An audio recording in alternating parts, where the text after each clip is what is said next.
Chers parents, bonjour. La plupart d'entre vous demandent une question simple et légitime, qui nécessite aussi une réponse simple et claire.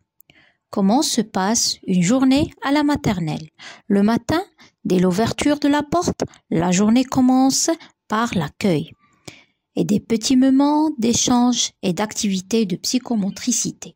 Ensuite, en classe, c'est habituellement l'heure du rituel. Sur un tableau, les enfants sont invités à identifier le jour de la semaine, la météo, l'absence, à l'aide des images. L'éducatrice leur montre aussi quelles seront les activités de la journée et dans quel ordre elles seront faites.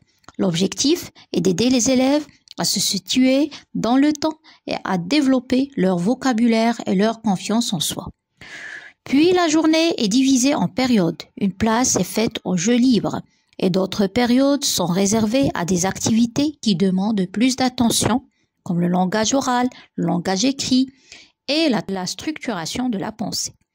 Et d'autres activités qui sont plus actives, comme les ateliers de manipulation et d'application, tels que le graphisme, le dessin et ainsi de suite.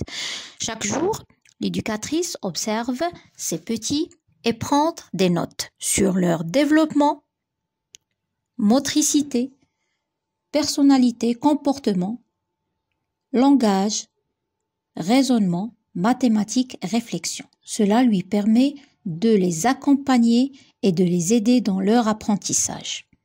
Et pour cela, les routines sont importantes à l'école maternelle pour assurer le fonctionnement de la classe et le bon déroulement des transitions. Arrivée le matin, retour de la récréation, passage aux toilettes, etc. Leur apprentissage demande plus de temps au début de l'année.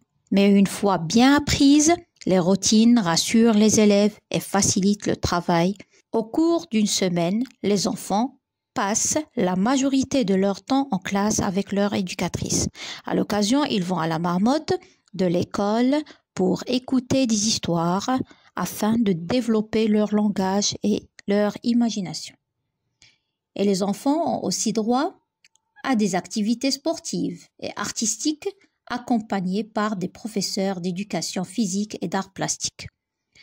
Et puisque toutes ces activités demandent de l'énergie, les moments de collation et de repas de midi et les récréations ont leur importance. Et ce sont aussi des occasions pour éduquer l'enfant à l'autonomie et à la socialisation. À la fin des classes, les enfants qui restent au service du garde de l'école sont confiés à leur responsable de surveillance. Les autres retournent à la maison avec un beau sourire et un beau souvenir.